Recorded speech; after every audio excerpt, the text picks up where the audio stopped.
사도 요한이 요한복음을 기록한 목적이 있다고 이미 말씀드린 적이 있습니다.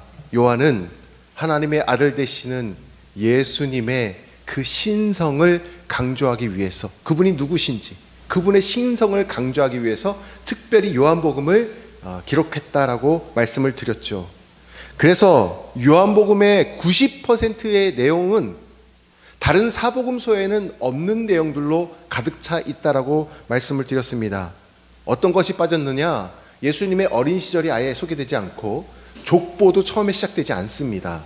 그리고 예수님께서 시험 받으신 일도 없고 변화산 사건도 없고 최후의 만찬 이야기도 없고 겟세마네 기도나 승천하시는 모습이 아예 빠져 있습니다.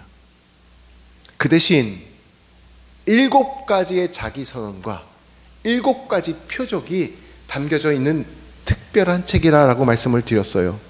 요한이 요한복음에서 들려주고자 했던 가장 핵심은 무엇일까요? 요한복음의 핵심 주제 구절이 있다고 말씀을 드렸죠. 그게 어디냐면 바로 전장입니다. 요한복음 20장 30절과 31절 말씀인데 그 두 개 구절을 제가 합쳐놨어요. 자, 이 두 개 구절을 같이 한번 읽어보겠습니다. 예수께서 제자들 앞에서 이 책에 기록되지 아니한 다른 표적도 많이 행하셨으나 오직 이것을 기록함은 너희로 예수께서 하나님의 아들 그리스도이심을 믿게 하려 함이요 또 너희로 믿고 그 이름을 힘입어 생명을 얻게 하려 함이니라. 아멘. 여기에 보면은 2가지 핵심 내용이 담겨져 있습니다. 사도 요한이 요한복음을 기록한 2가지 목적. 첫 번째는 예수님이 그리스도라는 거예요. 예수님이 그리스도임을 증명하기 위해서 이 책을 기록했다라고 요한복음 20장 30절과 31절에서 밝히고 있는 것입니다. 자, 신학자들은 이것을 어떻게 표현하고 있냐면 7가지의 표적으로, 예수님의 7가지 표적으로 소개해주고 있어요. 제일 첫 번째 표적, 이적, 기적은 물로 포도주 만든 사건이죠. 가나안 혼인잔치. 맨 마지막은 뭐예요? 죽은 나사로를 살리신 그 사건입니다. 이 7가지 표적을 통해서 무엇을 보여주고 밝히기를 원한 거예요? 예수님은 하나님의 아들이시다라는 거예요. 그분은 신성이시다라는 거예요. 그분이 우리의 그리스도다라는 거예요. 그것을 밝히기 위해서 7가지 표적을 소개해 주었죠. 자, 2번째 기록한 목적이 있다고 조금 전에 읽었던 말씀에서 우리가 살펴볼 수가 있습니다. 요한복음 20장 30절 31절에서 자, 2번째 파란색 글씨 한번 읽어볼까요? 시작. 예수님이 하나님의 아들임을 증명하기 위해서다라는 거예요. 이 아들임을 증명하기 위해서는 예수님께서는 7번 자기를 스스로 밝히세요. 이것을 7가지 자기선언이라고 하는데 신학자들 이렇게 정리가 되죠. 첫 번째, 나는 생명의 양식이다. 나는 세상의 빛이다. 나는 양의 문이다. 나는 선한 목자다. 부활이요 생명이다. 나는 길과 진리요 생명이다. 난 참 포도나무다. 예수님께서는 이렇게 자기를 스스로 밝히시면서 당신 스스로가 누구시냐? 하나님의 아들이시라는 것을 이렇게 은유를 통해서, 비유를 통해서 밝히고 계시는 것입니다. 그렇게 기록해 온 요한복음이 21장에서 대단원의 마지막을 짓고 있는 거예요. 이 마무리, 여러분, 마무리는 일의 끝맺음을 의미하죠. 이 마무리는 사실 모든 일들 가운데 항상 쓰여지는 단어입니다. 왜냐하면 우리가 하는 모든 일에는 다 마무리가 필요하고 또 꼭 그 마무리하는 순간이 찾아오기 때문에 그렇습니다. 아무리 시작이 좋고 과정이 훌륭해도 마무리가 좋지 못하면 어떨까요? 헛되겠죠. 우리 인생도 마찬가지라는 것입니다. 우리 이 땅에 살아가면서 수많은 일들을 경험하게 되는데 그때 여러분 어떤 마무리를, 마침표를 찍으며 오고 계십니까? 우리가 찍어야 될 마무리, 마침표 중에 가장 중요한 마무리가 있다면 그게 뭐냐면 우리 삶의 마무리입니다. 우리 인생의 마무리예요. 어떻게 하면 이 인생의 마무리를 하나님 보실 때 아름답게 마칠 수 있을까? 오늘 본문 속에 21장 속에 그 답을 찾고자 합니다. 첫 번째는 이거예요. 아름다운 인생의 마무리를 위해서 요한복음의 마지막 장, 대단원의 마지막을 보면서 이것을 느낄 수 있습니다. 첫 번째는 뭐냐면 사명을 따라 살아가는 자는 인생이 아름답게 마무리된다라는 것입니다. 오늘 본문 속의 주인공은 누구냐면 베드로입니다. 베드로가 철저하게 실패를 맛보았어요. 그리고는 완전히 다른 사람이 됐어요. 어떤 사람? 겁이 많은 사람, 패배의식, 실패자, 이런 것들에 완전히 낙인이 찍혀가지고 자신감이 넘치던 예전 모습은 다 사라지고 이제는 나는 못합니다, 나는 못합니다, 나는 못합니다를 반복하고 있는 거예요. 이제 자신을 신뢰할 수 없다며 고개 숙이는 그에게 주님은 놀라운 말씀을 들려주십니다. 뭐라고 그러시냐면 내 양을 먹이라, 내 양을 치라, 내 양을 먹이라, 3번을 반복해서 이야기해 주십니다. 특별히 베드로는 이 이야기를 들을 때 자신의 귀를 의심했을 거예요. 내 양을 먹이라는 사명을 주시는 거잖아요. 사명, 무엇을 하라는 사명을 지금 자에게 주시는 거예요. 왜요? 자기는 실패자인데, 난 뭘 할 수 없는 사람인데, 난 못하는 사람인데. 예수님을 3번이나 부인했는데 나에게 예수님의 양들을, 예수님의 양떼들을 먹이라고 사명을 주시다니, 저는 못해요, 저는 못해요. 놀랍게도 예수님은 베드로가 할 수 있다고 외칠 때는 이런 말을 하지 않으셨던 거 아세요? 자신감이 충만할 때는 베드로야, 내 양을 먹이라, 내 양을 치라, 성경 어디에도 나오지 않습니다. 그런데 참 이상한 것은 그가 완전히 실패자가 되고 더 이상 제 손을 할 수 있는 게 없습니다라고 할 때 주님께서 그에게 오셔서 내가 나를 사랑하느냐? 네 주님, 제가 주님을 사랑하지 아시나이다. 내가 나를 사랑하느냐? 네 주님 아시나이다. 내가 나를 사랑하느냐? 베드로가 3번 부인한 것을 꼭 만회해 주시기 위해서인 것처럼 3번 네가 나를 사랑하느냐, 나를 사랑하느냐, 나를 사랑하느냐 물으신 이후에 주님께서는 베드로에게 이 사명을 지금 들려주고 있는 것입니다. 그 사명이 무엇이에요? 내 양을 먹이라, 내 양을 먹이라. 이 세상 그 어떤 누구도요, 내 양을 먹이라는 이 귀한 사명을 받을 자는 아무도 없습니다. 왜냐하면 우리는 다 죄인이기 때문에, 우리는 다 죄인이고 다 연약하기 때문에 그렇습니다. 저는 못해요, 저는 못해요. 그런데 우리가 그렇게 죄인인 그 한복판에 서 있을 그때 우리 주님께서는 오셔서 나를 사랑한다고 말씀해 주시면서 우리에게 내 양을 먹이라 라고 사명을 불러 넣어 주시는 거예요. 이 사명감을 가지고 살아가는 사람은 그의 인생의 순간순간마다 아름다운 마무리를 짓고 마침표를 짓고 새롭게 도약하게 될 줄을 믿습니다. 그 사람은 가장 궁극적인 인생의 마무리, 삶의 마지막 마무리를 순간에 아름답게 인생을 마무리하고 하나님을, 주님을 얼굴로 대면하게 될 줄을 믿습니다. 이 땅에 직업이 있겠죠. 이 땅에 다양한 방편들, 살아가는 방편들이 있겠죠. 그런데 그것은 수단일 뿐이지 결코 목적이 될 수는 없습니다. 우리에게 있어서 목적은 무엇입니까? 내 양을 먹이라. 땅끝까지 이 십자가의 은혜를, 네가 받은 그 은혜를, 내가 체험한 그 사랑과 은혜를 전하는 자가 되거라. 복음의 증인이 되거라. 이것이 우리의 사명이라는 것입니다.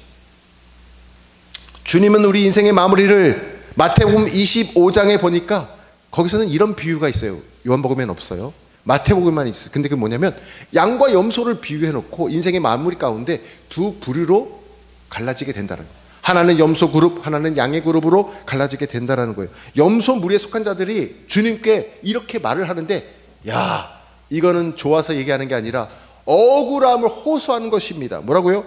주님, 어떻게 저에게 그러실 수가 있습니까? 주님, 제가 한 일을 잊으셨습니까? 너무나 당당하게 주님께 이렇게 외치는 거예요. 왜요? 겉이 화려했거든요. 속은 그렇지 않았는데 겉은 화려했어요. 가식적이었어요. 아니, 제가 주님의 이름으로 선지자 노릇하는 거 주님 몰랐습니까? 제가 주님의 이름으로 기도해가지고 어려운 사람들 막 도와주고 기도해 준 거 잊으셨습니까? 겉은 화려한데 속이 비어있어요. 그런 사람들은 내 양을 먹이라, 그 사명을 감당한 것이 아닙니다. 그래서 마지막에 아름답지 못해요. 그런 자들에게 주님은 뭐라고 말씀하시느냐? 이렇게 얘기하십니다. 물러가라, 내가 너를 도무지 알지 못하노라. 이렇게 말씀하신다라는 거예요. 반면에 양의 무리에 속한 자들은 세상적으로는 화려하지 않을 수가 있습니다. 교회에서도 별로 드러나지 않을 수가 있습니다. 우리가 초등부 아이들 예배를 섬기고 또 교회에서 애찬을 섬기고 하임 찬양대에 아름답게 섬기는 이유가, 이것이 중요해요. 이유가 아이들을 좋아해서도 아니고 음식을 잘해서도 아니고 내가 찬양의 은사가 있어서도 아니고 오직 그 한 가지 이유는 예수 그리스도 그분을 사랑하는 마음으로 그분을 섬기고 예배를 섬기는 것이 우리에게 주신 사명을 감당하는 일임을 믿으시기를 바랍니다. 그런 자들에게 의의 나라와 유업을 주시겠다라고 하나님께서는 복을 약속해 주고 계시는 거예요. 참 저도 존경하는 분이고 그분의 책을 많이 읽었고 그분에 대한 세미나도 이렇게 열리는데, 미국의 뉴욕에서 리디머 교회 목회하시는 팀 켈러 목사님 지난 3주 전 5월 17일인가 소천하셨습니다. 그래서 이 목사님께서 마지막으로 어떤 말씀을 우리에게 들려주셨는가 궁금해서 제가 그 자료들, 기사들, 영상을 찾아보았어요. 그분이 이렇게 세 문장을 마지막으로 하시고 소천하셨어요. 하나님의 부르심을 받았는데 이렇게 말씀하십니다. 이제 저는, 저기 비어있지만 저는 이렇게 느껴져요. 이제 저는 사도 바울과 같이 달려갈 길을 다 마치고 나의 사명을 다 감당하고 예수님을 배려합니다. 예수님 만나기를 더 이상 기다릴 수 없습니다. 저를 본향으로 지금 보내주소서. 저 마지막 말씀을 하시고 운명하셨다고 하십니다. 정말 주어진 길을 달려가시고 마지막 사명을 다 감당하신 팀 켈러 목사님은 정말 그분의 목회자다운, 그의 사명자다운 마지막 말이란 말씀을 우리에게 들려주고 가셨다 생각이 들었어요. 우리의 인생 또한 귀합니다. 이 귀한 인생을 아무리 아름답게 마무리하기를 원하시죠? 그렇다면 세상의 껍데기, 쭉정이 같은 것 쫓지 마시고 하나님이 주시는 내 양을 먹이라, 내 양을 치라, 이 사명을 잘 붙들고 그 사명을 감당하시는 저 여러분 되시기를 주님의 이름으로 축원합니다. 두 번째, 어떻게 하면 우리 인생이 아름답게 마무리할 수 있을까? 두 번째, 같이 2번 읽어보겠습니다. 시작. 온전히 주님의 뒤를 따라 살아야 합니다. 온전히 주님의 뒤를 따라야 된다라는 거예요. 마지막 인생 아름답기를 원한다면 주님의 뒤를 따라야 합니다. 베드로를 온전히 회복시키신 후에 주님은 세 번 내가 나를 사랑하느냐 하면서 회복시키시잖아요. 그러면서 주님께서는 이렇게 말씀을 하십니다. 요한복음 21장 18절 말씀. 자, 같이 한번 읽어볼까요? 21장 18절 말씀 시작. 내가 진실로 진실로 내게 이르노니 내가 젊어서는 스스로 뛰고 원하는 곳으로 다녔거니와 늙어서는 내 팔을 벌리니 남이 내게 뛰고 원하지 아니하는 곳으로 되리라. 이게 무슨 말씀입니까? 갑자기 좀 이상하대요. 그렇죠? 회복시키시고 내가 나를 사랑하냐 회복시키셨는데 갑자기 뭐 띠를 띄우고 이상한 데로 막 끌고 간다는 얘기를 해요. 자, 이게 무슨 내용이냐? 베드로의 마지막을 알려주신 겁니다. 원치 않는 사람들에게 포박을 당해서 끌려갑니다. 그리고는 그곳에서 순교를 당하게 될 것이다 들려주는 거예요.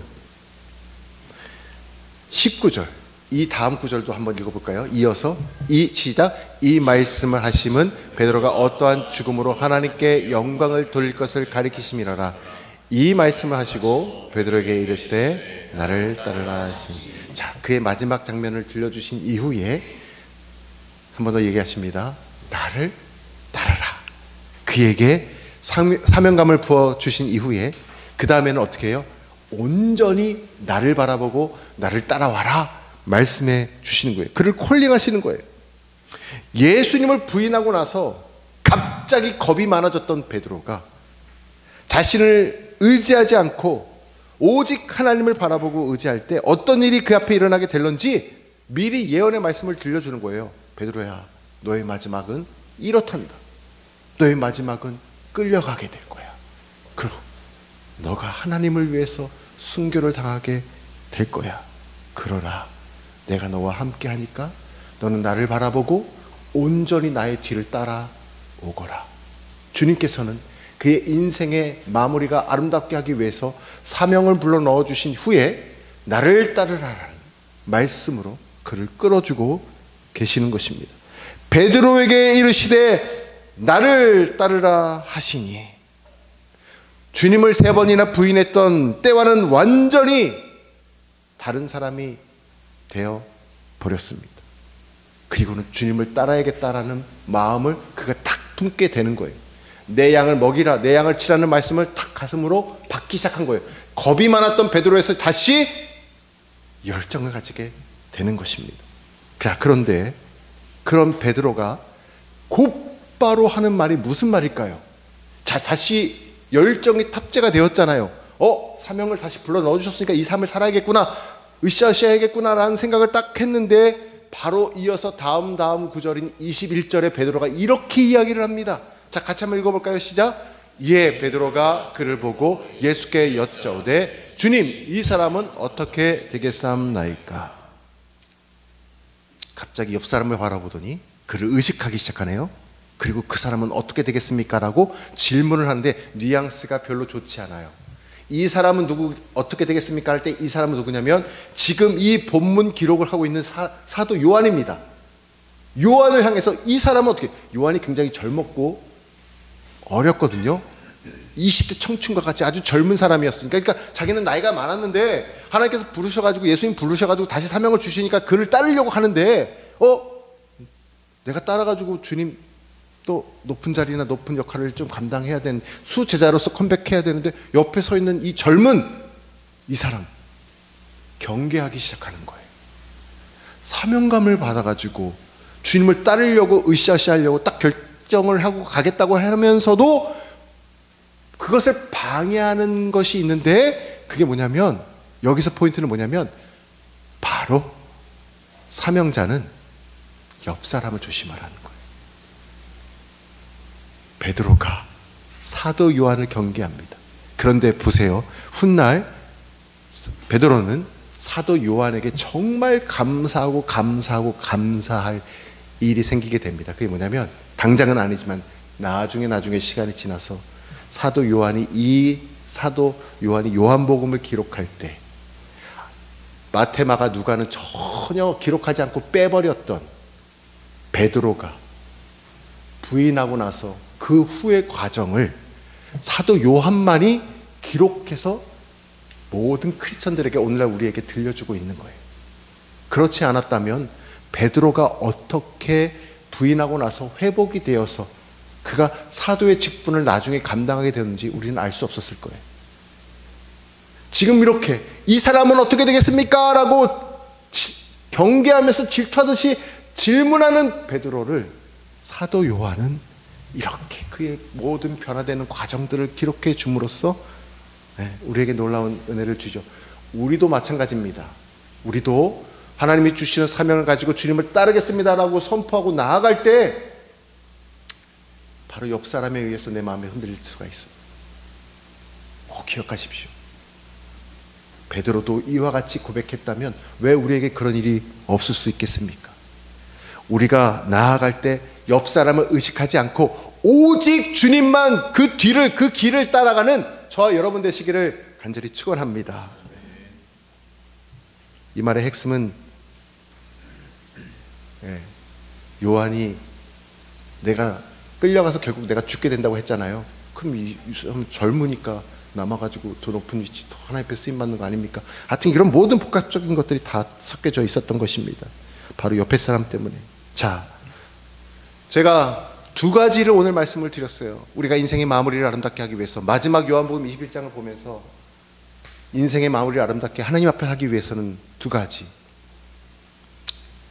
하나님이 주시는 사명감으로 살아가야 되고, 또 그 사명자는 온전히 주님만 바라보고 옆 사람 보지 말고 뒤를 따라가야 됩니다. 자, 그런데 한 가지를 제가 당부드리면서 말씀을 맺고자 합니다. 부모 세대, 다음 세대, 그리고 특히 20대 우리 젊은 청년들 우리 교회 많이 있어요. 그들을 향한 하나님의 말씀이라 생각이 듭니다. 모두에게 해당하겠죠. 그런데 20대 청년들에게도 가장 많이 해당될 것 같아 말씀을 드립니다. 우리가 사명감을 가지고 온전히 주님을 따르기 위해서는 어떤 마음을 가지고 살아가야 되느냐? 베드로처럼 한 가지 배울 게 있는데 패션입니다. 열정의 사람이 되어야 합니다. 하나님께서 명확한 사명을 보여주시기 전에 어떤 사명으로 쓰임받을지 모르니까 지금 솔직히 20대 청년 앞에 30대도 마찬가지지만 놓여져 있는 현실이 너무나 막연하고 불투명하지 않습니까? 자, 이럴 때 내가 어떻게 사명감을 가지고 주님만 따라갈 수 있을까요? 질문할 수 있어요. 질문할 수 있어요. 그런데요, 이렇게 감이 안 잡히고 불안한 이 상황 가운데 하나님께서 우리에게 주시는 방향성은 무엇이냐면 이 사진입니다. 이 사진. 무엇이냐? 골프 선수가 지금 단타를 치나요? 장타를 치나요? 장타를 치고 있죠? 네, 저는 골프장에 안 가봐서 잘 모르겠어요.